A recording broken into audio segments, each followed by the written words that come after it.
ever wanted to have a say in what movies are chosen for watch-alongs on YouTube channels? Do you want to have your voice heard? Are you disappointed in the channel owner's choices? Now you can. Dead Eights on Deck wants to know what content you want to see discussed. Stop by my live streams for your chance to pick the next watch-along I cover. Throw your hat in the ring when you give $5 or more in Super Chats during my next live stream.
Howdy, gang. And those of you, I want to thank those of you that joined me and Russell for Russell's pick for a watch along tonight a little bit earlier at 7 p.m. Eastern Time.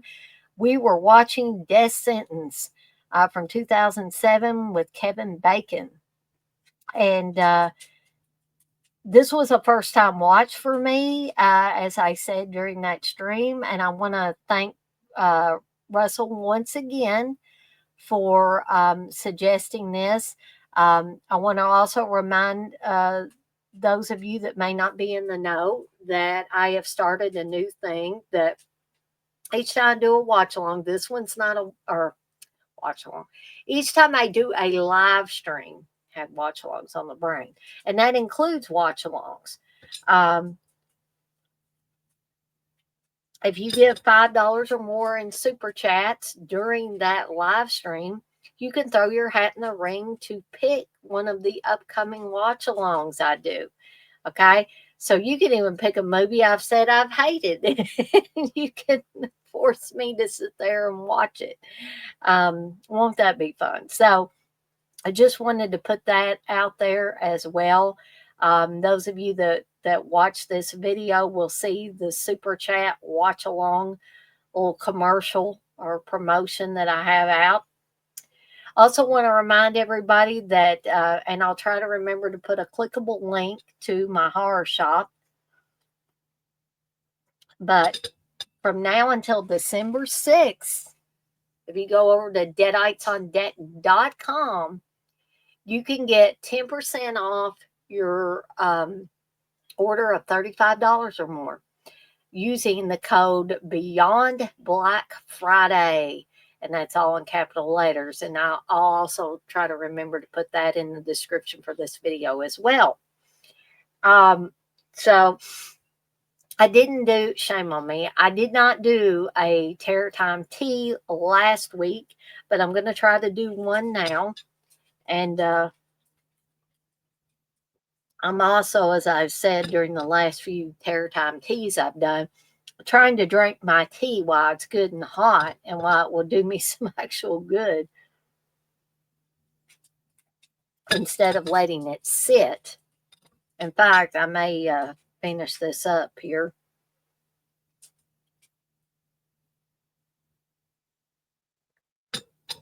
I mean, I know y'all fully don't expect to see me watch or see me drinking tea this whole time, but I do want to try to make sure I have tea on Terror Time tea. It's not called Terror Time tea for nothing, right? I know one one week I totally forgot to fix some tea, and I got on here I think with an alcoholic drink or something, and then I thought about it later. I was like, "What in the world's wrong with you, Dana? I forgot to fix tea." So I also want to remind everybody that watches this that tomorrow evening, starting at 7 p.m. Eastern Time, will be another watch along for Hell House LLC, chosen by Menelect. So Menelect, like I said, he's been cleaning up. He's picked the last few watch alongs because I'm as good as my word. If you're the only one that gives a super chat of $5 or more during a live stream I do, including watch alongs, you will get your pick because nobody else has thrown their hat in the ring. So um Menela's picked, quite a few. He picked The Tunnel. He picked Hell House LLC. He picked It Follows. And most recently, he chose REC or REC. Don't laugh if I'm, pronouncing that wrong. All right. So let's get to our actual Terror Time tea, shall we? And in case you didn't read the movies that I am covering tonight, we'll be covering Thankskilling and Home for the Holidays. I'm continuing this Thanksgiving, uh, trying to cover a lot of Thanksgiving related stuff and having, Thanksgiving related programming. Okay. So let's kick this off by talking about Thankskilling. Now, I'll be totally honest with you guys and gals. I have seen Thankskilling and I've never been impressed with that movie. I mean, yeah, there's some entertaining stuff, and the thought of a killer turkey going around,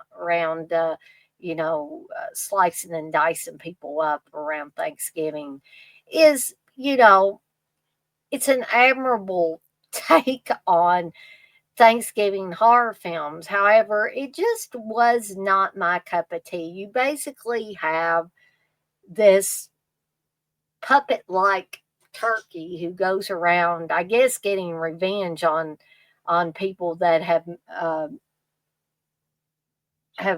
done bad things or killed his relatives off or whatever. So um, not a lot to talk about with this film, really.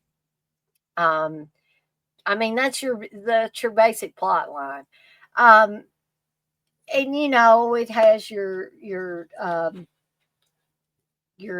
obligatory nudity and obligatory cursing and over the top cursing. I'm not a prude. That isn't why I don't care for this one, nor is the nudity. It's just overall I don't think there's a lot to this film, right?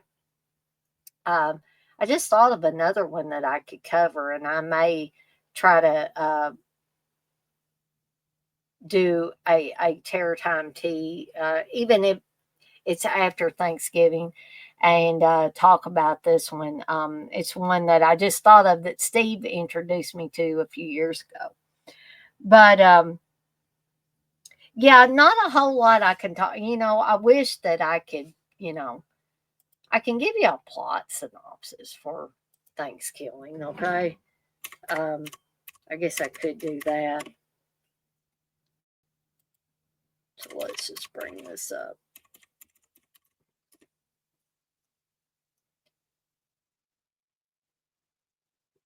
And there's also a Thankskilling 3 as well. I'm guessing they didn't have a Thankskilling too. I guess that's one of those plays on things. Um, all right, so what is this? What is this about? A homicidal turkey axes off college kids during Thanksgiving break. That is your your plot. I mean, not a lot of plot to get away. And you got your typical stupid, college students um, heading home for Thanksgiving break, and you got the nerdy guy, you got the heavy set guy, and just not a lot to work with at all. The director is Jordan Downey. I don't know if this guy has done anything else. He's a young guy, obviously. Um, he's a writer and director from Ohio, no stranger to the horror community. Um, I did not know this, but while he was in college, he was an intern under Wes Craven, and Thankskilling was his first horror film. And that spawned a fan funded sequel, Thankskilling 3 and Thankskilling the Musical, which I did not know about either. Um, and he's had some short films, Techno Western and Critters, Bounty Hunter, earned praise amongst fans and genre outlets alike. Um, but it was his third feature, The Headhunter, which elevated the filmmaker to new heights. I have not seen The Headhunter. It's a medieval horror film. Uh, but,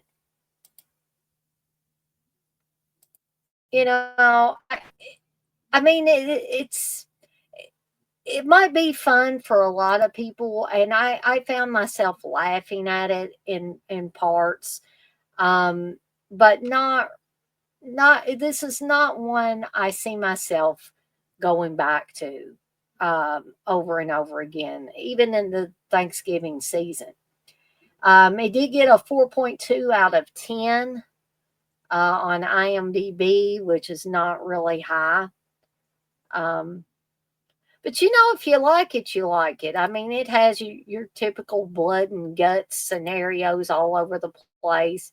Does have a Thanksgiving theme. And if you like watching this homicidal turkey, um, and I don't know what's happening to my signal, but um, maybe a lot of people are streaming tonight or recording tonight or something.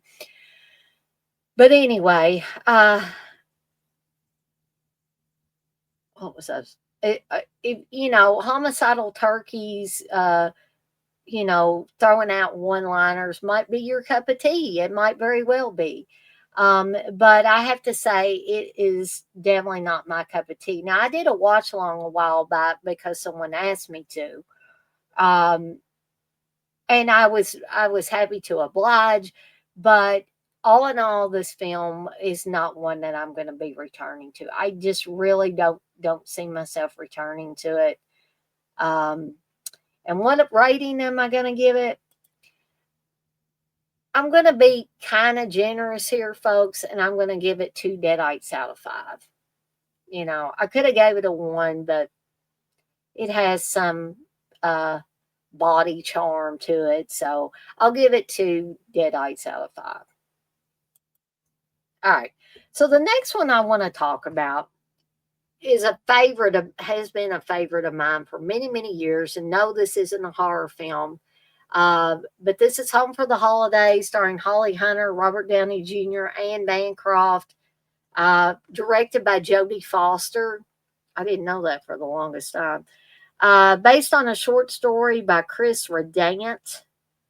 Um, Steve Gutenberg, Claire Danes, Cynthia Stevenson, and Charles Durning are also all in this as well. Claire Danes has a really small part, but for those fans of Claire Danes, you will enjoy seeing her. It's at a few points throughout the film. So what is Home for the Holidays about? It is about a dysfunctional family during the Thanksgiving holiday. That, in a nutshell, is what it is. I love this tagline: on the fourth Thursday in November, 84 million American families will gather together and wonder why. And how many of us have wondered, why about a lot of things when it comes to our families? And I'm not saying all families are dysfunctional, but this family on Home for the Holidays is definitely dysfunctional. So we have Claudia Larson, played by Holly Hunter, who's heading home for another chaotic and exasperating family Thanksgiving. Um, she's a single woman. She's got a 16-year-old child who she has raised herself. Um, and she is dreading going home to her parents' house for Thanksgiving. And she talks to her daughter before she's supposed to board the airplane. And it says, I'm not going. I can't face him. Your Uncle Tommy won't be there. And Tommy is played by Robert Downey Jr. And I love Robert Downey Jr. in anything, but the character of Tommy um, is he's homosexual first off, which is not your typical Robert Downey Jr. role, but I think he plays it very well. Um, and so Claudia thinks that there's something wrong with um, Tommy and his partner Jack, and so when Tommy shows up unexpectedly at their parents' house with Leo Fish, who is his business partner, Claudia automatically thinks, well, him and Jack must have broken up. And I really like Jack, so this bums me out. And he's taken up with this Leo, right? She finds out later that Leo is purely a friend and business partner. He is not a romantic partner with Tommy. And that Tommy and Jack have got married. They have a very uptight sister um, who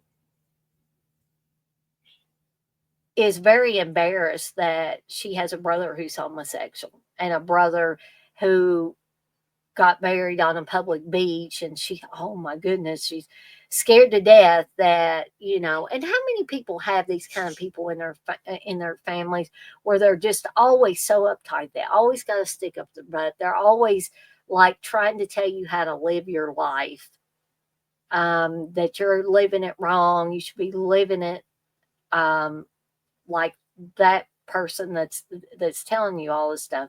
So Joanne, their sister, is like that.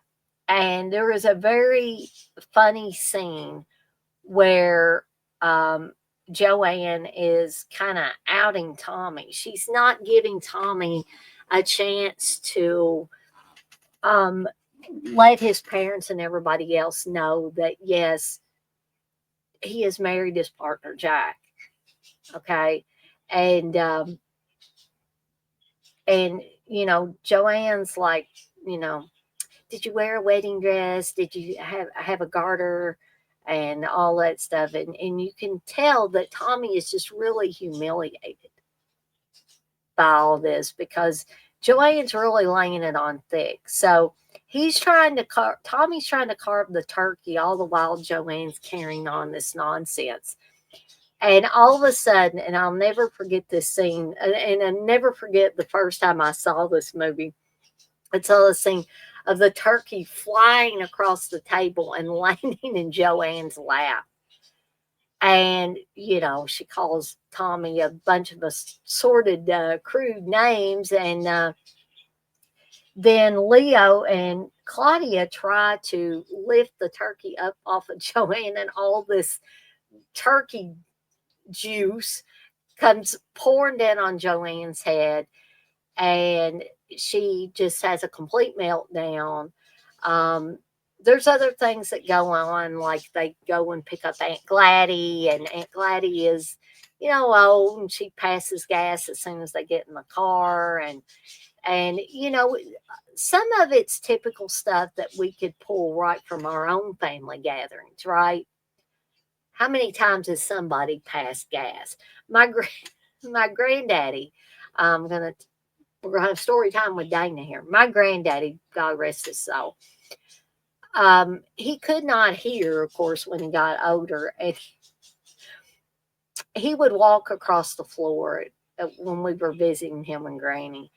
And he would do this on holidays or any other time, and you just hear he would have what we affectionately called the Balkan farts. And we would all giggle because he could not hear it. He didn't even know he was doing it. Or maybe he did, maybe he didn't care, but we always thought it was because he couldn't hear. Um, so when I saw that scene with their Aunt Gladdy, and as soon as she gets in the car, she just lets one rip. And Aunt Gladdy knows that she's done this. And, you know, she asked Tommy, she says, because they're in Tommy's car, she says, "How fast can you drive, Tommy?" He says, "Like the wind, honey." And he does indeed drive them very, very quickly to their parents' house. Okay. I'm not going to go through every hilarious thing. And there's some things that aren't hilarious in there. There's some things that are kind of sad to watch. There's a scene between Joanne and Claudia where um, Claudia is trying her best to mend the fences with Joanne, you know, and Joanne's having none of it. And she finally just blurts out to Claudia, to her own sister, she said, "If I just met you on the street, if you gave me your phone number, I'd throw it away." But we see that after Claudia leaves, Claudia tells her, she says, "Well, you know what, Joe?" She says, "We're family. We don't have to like each other." And after Claudia leaves Joanne's house, Joanne is exercising in the basement and she starts crying. So you get this sense that Joanne is not really as hard edged as she seems to be, that perhaps she does love her brother and sister, but she just doesn't know how to deal with things properly. And we all know people like that, whether it's a friend, a family member, a coworker, whatever. There are these people that constantly rub us the wrong way. So this is a film that, even though I don't feel like my family's dysfunctional, I do feel like I could take a lot from this movie because I've been put in certain situations, dealt with certain people that are abrasive or rub me the wrong way. They say things that you're like, wow, why would they say something like that? They just blurt something out. So I know I talked a lot more about this one than I did Thankskilling, but this is the one that I could talk about all day. I think I did a watch along for this one last year around the Thanksgiving holiday.